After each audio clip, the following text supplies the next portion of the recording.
Sahara baik sahara najis, sahara ada subur, ada air, dan sahara suci. Ana efek sapu, mana efek sapu untuk sah sembahyang atau aku.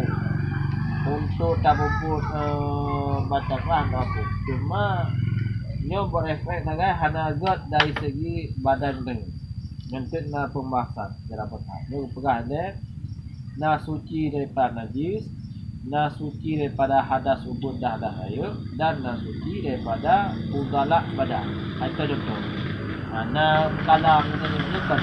Kalam atau najis beragam. Ana boleh mata tanya ana medanya bukan najis, tapi yang bersuci cik. Walaupun yang ada sembahyang nak kalam sakit. Benar dah terjadi na mata sakit. Tetapi na tiga tahapan suci. Suci pada najis, suci pada hadas subur darah, dan suci daripada kotoran-kotoran walaupun kotorannya tidak membawakan kepada sah kepada hana suci. Badan suci tapi kotorannya hana juga.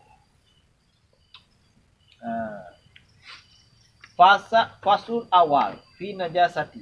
Bermula pasal yang pertama itu pada menyatakan in najis.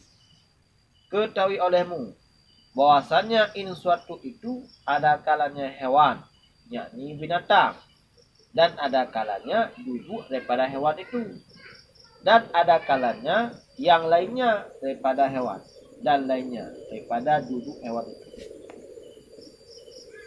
Adapun hewan yang hidup itu semuanya suci, ya, melainkan drone, anjing dan babi, maka keduanya itu najis, sama ada ia hidup atau mati.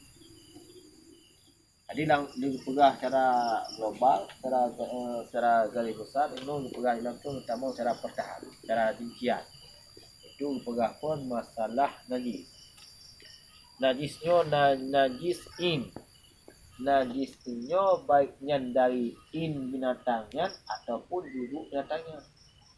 Toh in binatang. So no akhirnya kan in akhir ataupun duduk binatang ana mecih daripada akhir mecih daripada duduk binatang lain. Apa ada nama yang kat mati yang kat sini ke mungkin matinya no. Kita balang ke bah. Ataupun bak jadian terorong getak api mana tidak, ataupun api lemu tidak. Yang getaknya, yang najis, yang bak mungkin.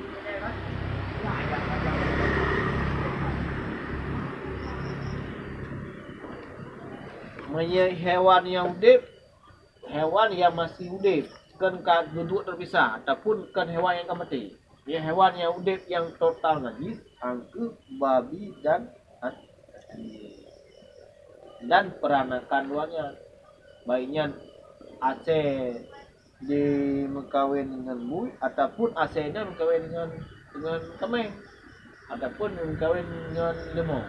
Ya, walaupun dalam bentuk lemur sekalipun, walaupun tidak lagi bentuk kemeng, tapi karena kalian kepada salah sironya adalah hewan yang moral latah, najis yang berat, makanya turun kepada salah sabun.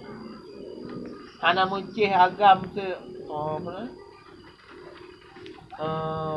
musuh ino melahi babu dah jelas.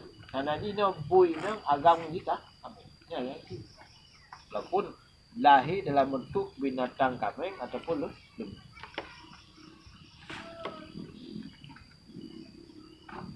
Mana mungkin menyaseng lembu karena nak draw ini, maka mencipta Allah. Berapa manfaat? Makan binatang terhina dan aibu. Miasenya kau pi, akhirnya yang bagi saya.